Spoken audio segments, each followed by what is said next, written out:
செந்தில் பாலாஜியின் ஜாமீனை ரத்து செய்து உச்சநீதிமன்றம் உத்தரவை பிறப்பித்திருக்கிறது. செந்தில் பாலாஜி தனது அமைச்சர் பதவியை ராஜினாமா செய்ததால் இந்த மனுவை தள்ளுபடி செய்யப்பட்டிருக்கிறது.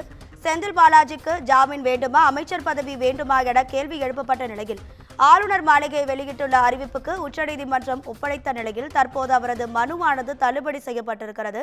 இது தொடர்பான அண்மை செய்தியை பார்த்துக் கொண்டிருக்கிறோம். செந்தில் பாலாஜியின் ஜாமீனை ரத்து செய்ய கோரிய மனுவை உச்சநீதிமன்றம் தள்ளுபடி செய்து உத்தரவை பிறப்பித்திருக்கிறது. செந்தில் பாலாஜி தமது அமைச்சர் பதவியை ராஜினாமா செய்ததால் அவருக்கு எதிரான மனுவானது தள்ளுபடி செய்யப்பட்டுள்ளது. செந்தில் பாலாஜிக்கு ஜாமீன் வேண்டுமா, அமைச்சர் பதவி வேண்டுமா என உச்சநீதிமன்றம் கேள்வி எழுப்பியிருந்த நிலையில் இது தொடர்பாக ஆளுநர் மாளிகை வெளியிட்டுள்ள அறிவிப்பிலும் இது தொடர்பாக செந்தில் பாலாஜிக்கு எதிரான மனுவானது தள்ளுபடி செய்யப்பட்டிருக்கிறது. செந்தில் பாலாஜிக்கு எதிரான மனுவை தள்ளுபடி செய்து உச்சநீதிமன்றம் உத்தரவை பிறப்பித்திருக்கிறது. இது தொடர்பான கூடுதல் தகவல்களை நமது செய்தியாளர் காவியா வழங்க கேட்கலாம். காவியா, வணக்கம். உங்க விரிவான தகவல்களை சொல்லுங்க.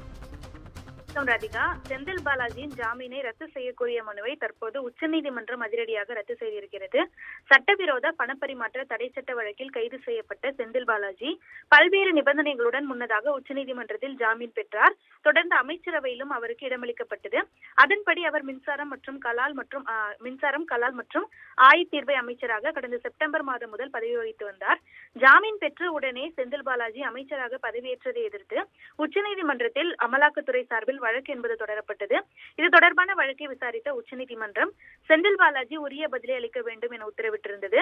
செந்தில் பாலாஜி தரப்பில் எந்தவித பதிலும் அளிக்கவில்லை எனவும் முன்னதாக கூறப்படுகிறது. இந்த வழக்கு மீண்டும் கடந்த 24ஆம் தேதி, அதாவது மார்ச் 24ஆம் தேதி அன்று உச்சநீதிமன்றத்தில் விசாரணைக்கு வந்தது. அப்போது அமைச்சராக தொடர விரும்புகிறீர்களா என்பதை தெரிவிக்கும்படி கூறியிருந்தோம்.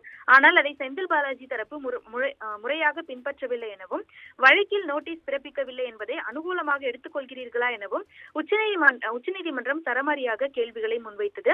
காலம் தாழ்த்துவது சரியான நடைமுறை அல்ல, இதற்கு மேல் கூடுதல் அவகாசம் வழங்க முடியாது, இது குறித்து 10 நாட்களுக்குள் பதிலளிக்க வேண்டும் என உத்தரவிட்டு செந்தில் பாலாஜிக்கு நீதிமன்றம் கண்டனம் தெரிவித்திருந்தது. தொடர்ந்து இந்த வழக்கு மீண்டும் விசாரணைக்கு வந்தபோது உச்சநீதிமன்றம் விதித்த ஜாமீன் நிபந்தனையை மீறவில்லை எனவும், சட்டப்பூர்வமாக ஜாமீன் கிடைத்ததால் அமைச்சராக பதவியேற்றார் எனவும் செந்தில் பாலாஜி தரப்பில் பதிலளிக்கப்பட்டிருந்தது. இந்த பல்வேறு பரபரப்பான சூழல்களுக்கு மத்தியில் முன்னதாக செந்தில் பாலாஜி தனது அமைச்சர் பதவியை ராஜினாமா செய்தார். அவருடன் பொன்முடியும் ராஜினாமா செய்தது குறிப்பிடத்தக்கது. இன்று கூட இது தொடர்பான வழக்கில் அமலாக்கத்துறை அலுவலகத்தில் அவர் கையெழுத்திட்ட போது அமைச்சருக்கு பதிலாக எம்எல்ஏவாகவே அவர் கையெழுத்திட்டது குறிப்பிடத்தக்கது.